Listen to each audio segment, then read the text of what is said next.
মা, এ নাও আমার প্রমোশনের পর আমার প্রথম স্যালারি। আরে বাবু, তুই এটা আমাকে কেন দিচ্ছিস? বৌমার হাতে দে না। মা, আমি যখন প্রথম স্যালারি পেয়েছিলাম সেটা যেমন আমি তোমাকেই দিয়েছিলাম, তাই আমি চাই আমি আমার প্রমোশনের পর প্রথম স্যালারিটা তোমাকেই দিই। প্লিজ তুমি এটা নিয়ে নাও, বারণ করো না, আমি মন থেকে এটা চাই। খুশি থাক বাবু, অনেক উন্নতি কর জীবনে।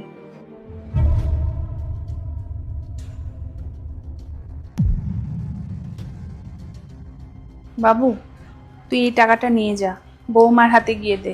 না না, তুমি রাখো মা, আমি গিয়ে ওর সাথে কথা বলছি। পায়েল, এগুলো কি হচ্ছে? কি আবার হবে? তুমি কি তোমার মায়ের আঁচলের তলায় থাকো? সব টাকা গিয়ে নিজের মাকে দিয়ে দিলে। আরে মানলাম তোমার মা তোমাকে জন্ম দিয়েছে, কিন্তু তোমার খেয়াল তো এখন আমি রাখি। আমি তোমার জন্য খাবার বানাই, তোমার ঘর আমি সামলাই, কিন্তু তুমি তো তোমার টাকা তোমার মাকে গিয়ে দিয়ে দেবে, তাই না? পায়েল, আমি কখন বললাম যে তুমি আমার খেয়াল রাখো না? আর মা বোন তো কয়েকদিনের জন্য আমাদের বাড়িতে এসেছে, ওরা তো সবসময় এখানে থাকছে না।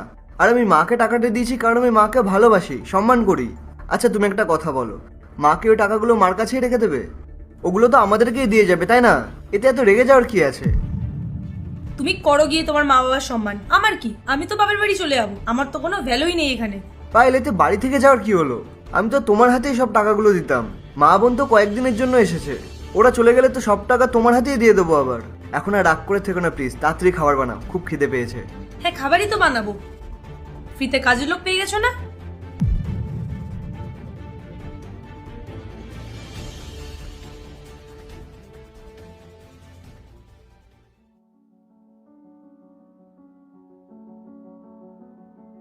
বৌমা, তাড়াতাড়ি রেডি হয়ে নাও, আমরা সবাই মিলে শপিং করতে যাবো। আমি যাবো না শপিং করতে, আপনারাই যান।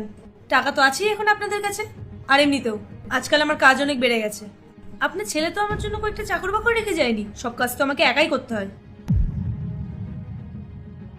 চলো মা, তাড়াতাড়ি বেরোতে হবে শপিং করতে। আরে পায়েল, তুমি বেরোচ্ছ না আমাদের সাথে? বৌমা বললো ওর ঘরে অনেক কাজ পড়ে আছে, তুই চল, ওর জন্য আমরাই জিনিস কিনে নিয়ে আসি।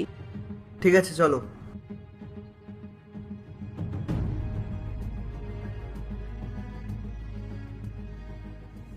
অনেক হয়েছে মা, আমি আমার শ্বশুর বাড়িতে আর 1 মিনিটও থাকতে পারবো না। আমি বাড়ি চলে আসছি। তুই এমন কেন বলছিস? যেদিন থেকে ওর মা বোন এসেছে না, সেদিন থেকে ওর মায়ের আঁচলই ছাড়ছে না। আমাকে টাইমই দেয় না, আমার খোঁজই নেয় না, আর ঠিকমতো কথাও বলে না আমার সাথে। আগে যখন স্যালারি পেতো তখন সব টাকা এসে আমার হাতে দিত,